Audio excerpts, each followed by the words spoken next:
The photograph showed nothing unusual. A man in a dark suit standing outside a coffee shop in Georgetown. He held a newspaper under his arm and checked his watch. Standard surveillance footage that would mean nothing to most observers. But FBI counterintelligence analysts had been watching this man for 4 months. He was not waiting for coffee.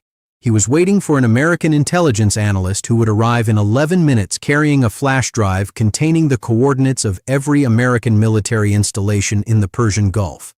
The analyst believed he was helping a friendly European ally understand regional security dynamics. He was actually working for Iran's Ministry of Intelligence and Security. The man in the photograph was an IRGC operative who had been running recruitment operations against Pentagon employees for 7 years. This single surveillance photograph would eventually lead investigators to uncover a network of Iranian spies embedded at the highest levels of American defense planning.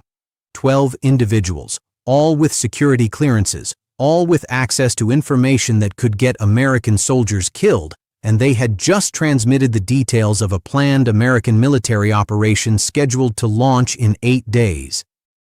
This is the story of how the FBI discovered Iranian intelligence had penetrated the Pentagon and how they stopped an attack that would have killed thousands of American service members before the first missile was ever fired.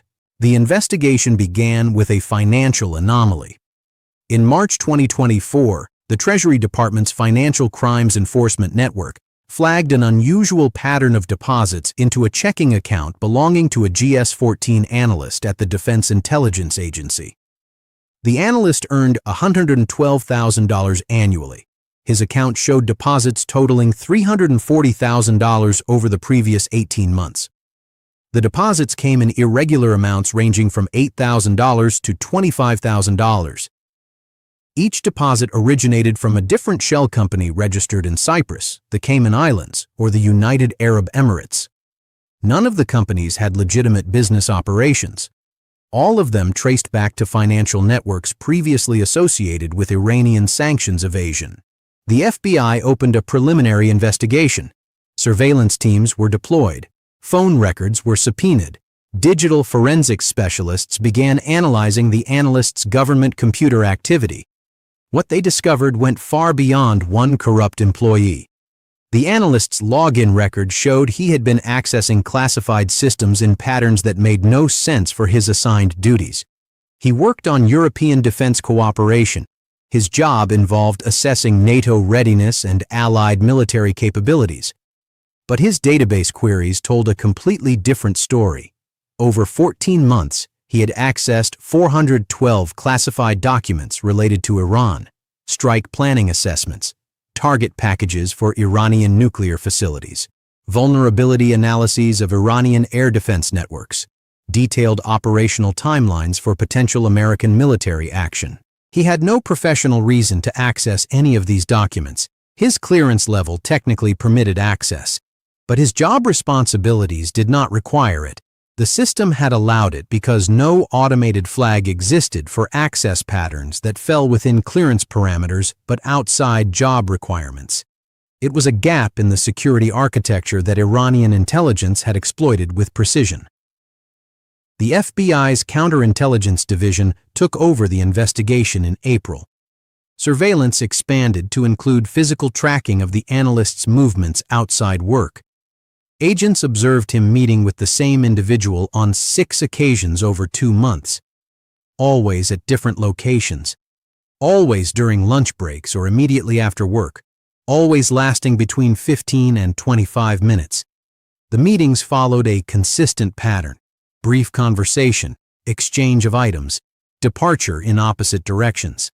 The individual meeting with the analyst was identified through facial recognition and immigration database searches. He had entered the United States on a business visa 5 years earlier.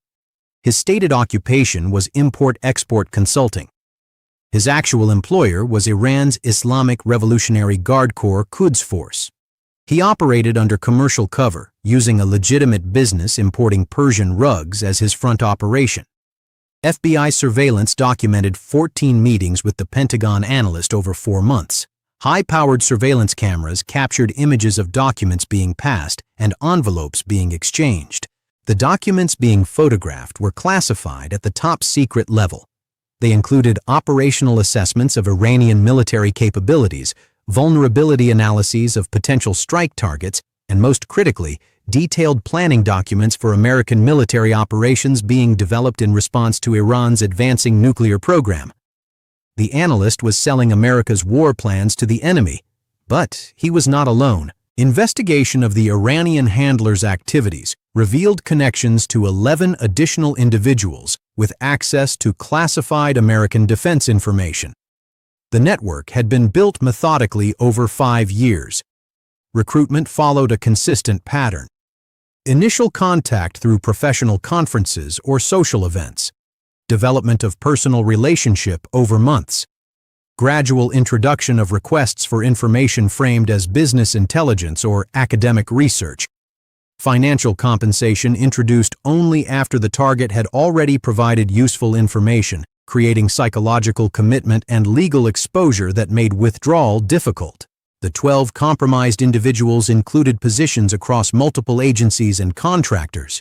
4 civilian intelligence analysts at the Defense Intelligence Agency with access to Iranian military assessments and American operational planning. 2 systems administrators with access to classified networks who could facilitate data extraction and mask the activities of other network members. 3 defense contractors working on weapons systems integration with access to technical specifications and capabilities data. 1 budget analyst with insight into defense spending priorities and procurement timelines. 1 administrative assistant in a sensitive policy office with access to meeting schedules, internal communications, and draft policy documents. 1 linguist with access to intercepted Iranian communications and intelligence reporting. The network represented a comprehensive intelligence collection operation. Iran had recruited individuals who could provide strategic assessments, tactical planning details, technical capabilities data, and operational timeline information. Together, their access painted a complete picture of American military planning against Iran. The urgency escalated in August 2024. FBI surveillance intercepted communications indicating that the network had just transmitted a critical intelligence package to Iranian handlers. Analysis of the analyst's computer activity showed he had accessed a specific set of documents in the days before the transmission. The documents detailed updated strike planning options that the Pentagon had developed in response to Iran's continued nuclear enrichment activities. The plans included specific target coordinates, strike timing windows, aircraft routing, and expected casualty assessments.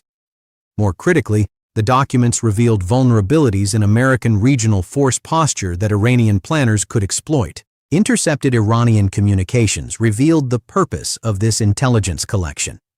The IRGC was preparing a preemptive attack on American military installations across the Middle East. The attack would use a combination of ballistic missiles, cruise missiles, and drone swarms launched simultaneously from Iranian territory and through proxy forces in Iraq, Syria, and Yemen.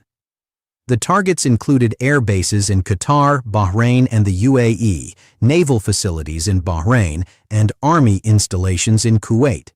Using intelligence provided by the Pentagon network, Iranian planners had identified timing windows when defensive systems would be most vulnerable and personnel would be most exposed. The attack was scheduled for 8 days away. Thousands of American service members were stationed at the targeted installations. If the attack succeeded as planned, it would be the deadliest single day for American forces since World War II. The FBI faced impossible constraints.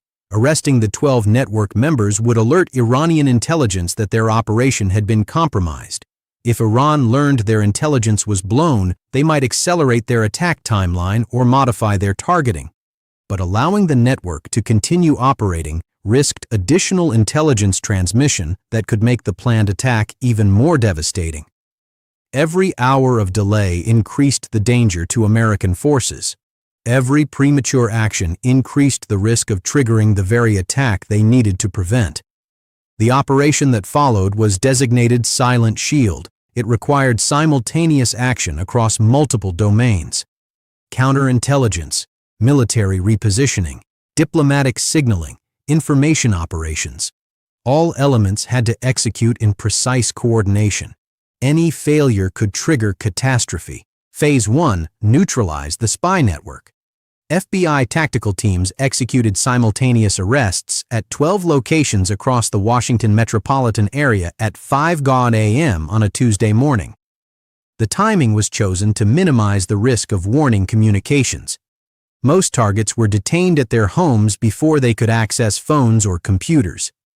The arrests proceeded without incident at 11 locations. At the 12th location, an apartment complex in Arlington, the target attempted to flee through a back entrance. FBI agents apprehended him in the parking lot. He was carrying a laptop and 2 mobile phones. Digital forensics would later recover encrypted communications documenting 3 years of intelligence transmission to Iranian handlers. Interrogations began immediately. Agents confronted defendants with evidence from months of surveillance, recorded conversations, photographed document exchanges, financial records showing payments from Iranian-linked accounts. The evidence was overwhelming. 5 defendants agreed to cooperate within 24 hours. Their information confirmed the planned Iranian attack and provided additional details about targeting and timing. Phase 2 repositioned American forces. Within hours of the arrests, commanders at American bases across the Middle East received encrypted orders implementing protective measures. The orders were classified at the highest levels. Only commanders with direct need to know were briefed on the intelligence behind the repositioning. Aircraft were dispersed from concentrated parking areas to hardened shelters and alternate locations. Defensive systems were repositioned and activated. Personnel were moved from vulnerable barracks to protected facilities. Alert levels were elevated. Force protection measures were intensified. The movements were designed to appear routine. Normal operational adjustments that occur regularly at forward-deployed installations. Nothing that would signal specific intelligence about Iranian planning. But the adjustments fundamentally changed the targeting picture. The bases that Iranian missiles would strike were no longer configured as Iranian planners expected. The personnel concentrations that would have produced mass casualties had been dispersed. The defensive gaps that intelligence had identified had been closed. Phase 3 delivered a calibrated diplomatic message. Through back-channel communications established years earlier for crisis management, American officials informed their Iranian counterparts that the Pentagon spy network had been compromised. They communicated that the intelligence Iran had collected was no longer accurate. They warned that any attack on American forces would be met with overwhelming retaliation. The message was designed to create strategic paralysis. Iranian military planners had built their operation around intelligence they believed was current and accurate. Now they learned that intelligence might be compromised, but they could not know how much. They could not know what had changed. Should they proceed with an attack knowing American forces might have repositioned? Should they delay knowing that delay gave Americans more time to prepare? Should they cancel entirely, accepting that their intelligence investment had failed? The uncertainty achieved its purpose. Iranian decision-making deadlocked at the critical moment. The attack window passed without action. Phase 4 rolled up the Iranian handler network. FBI teams executed warrants against 8 Iranian intelligence officers operating in the United States under various covers. 3 were arrested at business offices in New York and Los Angeles. 2 were detained at a diplomatic facility in a legally complex operation coordinated with the State Department. 2 were apprehended at airports attempting to leave the country. 1 evaded initial arrest but was captured 48 hours later at a hotel in New Jersey, attempting to arrange alternate departure. The arrested handlers faced federal charges including espionage, conspiracy, and acting as unregistered agents of a foreign government. Their communications and devices provided additional intelligence about Iranian operations beyond the Pentagon penetration. The network that had taken Iranian intelligence 7 years to build was dismantled in 72 hours. The 12 American defendants faced the full weight of federal espionage statutes. The charges carried potential sentences ranging from decades in federal prison to death for those whose intelligence transmission directly enabled the planned attack on American forces. 9 defendants ultimately pleaded guilty to various charges. 3 went to trial. All 3 were convicted on all counts. Sentences ranged from 22 years to life in federal prison. 2 defendants received death sentences later commuted to life without parole. The message was clear. Betraying American defense secrets to foreign adversaries carried consequences from which there was no escape. The damage assessment took 6 months to complete. Intelligence analysts reviewed every document that had been compromised, every assessment transmitted, every secret sold. The scope was catastrophic. Iran had received detailed knowledge of American military planning that would take years to fully replace. Strike options had to be completely redesigned. Operational security assumptions had to be rebuilt from the ground up. Beyond the immediate military implications, the penetration had compromised intelligence sources and methods. Some assessments revealed collection capabilities that could now be identified and countered. Some documents contained information traceable to human sources who were now at risk. The full cost of the betrayal would never be publicly acknowledged, but internally officials recognized the Pentagon penetration as one of the most damaging espionage cases in American history. The planned Iranian attack never materialized. Intelligence indicated that IRGC commanders had postponed their operation following the arrests and American diplomatic communication. The uncertainty about compromised intelligence created paralysis that extended beyond the immediate crisis. As days became weeks, the attack window closed. American force repositioning had changed the tactical situation. Iranian planners no longer trusted their target packages. The risk-reward calculation shifted decisively against action. Thousands of American service members who had been targeted continued their deployments without ever knowing how close they came to a devastating assault. They performed their duties, completed their rotations, returned home to their families, unaware that FBI counterintelligence work had saved their lives. That is the nature of prevention. Success measured in attacks that never happen, casualties that never occur, families that never receive notification visits. The absence of tragedy is invisible, but it is no less real. The investigation revealed systemic vulnerabilities in personnel security that enabled the penetration. The 12 compromised individuals had all passed background investigations. They had maintained security clearances through regular reviews. They had accessed classified systems for years without triggering detection. How had foreign intelligence recruited them without notice? How had payments from hostile actors escaped financial monitoring? How had access patterns outside job requirements failed to generate alerts? The answers demanded reform, enhanced continuous monitoring of financial activity for cleared personnel, improved anomaly detection in classified database access patterns, stronger need-to-know controls limiting access regardless of clearance level, more rigorous counterintelligence screening for positions with access to sensitive operational planning. The vulnerabilities could not be eliminated entirely, but the barriers to future penetration could be raised. The cost of Iranian intelligence operations against American defense planning could be increased. The geopolitical implications extended beyond the immediate crisis. The exposure of Iranian intelligence operations demonstrated the scope of Tehran's espionage ambitions against American military capabilities. The threat was not theoretical. It was active. It was persistent. It was aimed at killing American soldiers. American allies were briefed on the operation and its implications. Intelligence sharing arrangements provided warning about Iranian methods and vulnerabilities that threatened partners across multiple continents. Sanctions were expanded against IRGC intelligence operations. Diplomatic pressure intensified. The underlying conflict remains unresolved. Iran continues pursuing capabilities that American policy seeks to prevent. The potential for military confrontation persists. The intelligence war continues even when the shooting war is postponed.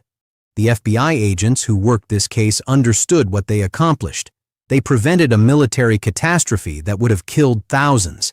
They exposed a foreign intelligence operation that had penetrated the heart of American defense planning. They demonstrated that even sophisticated state-sponsored espionage can be detected, disrupted, and defeated. But they also understood that victory is temporary. Iranian intelligence continues targeting American government employees. Recruitment operations continue. New approaches are tested. Different vulnerabilities are probed.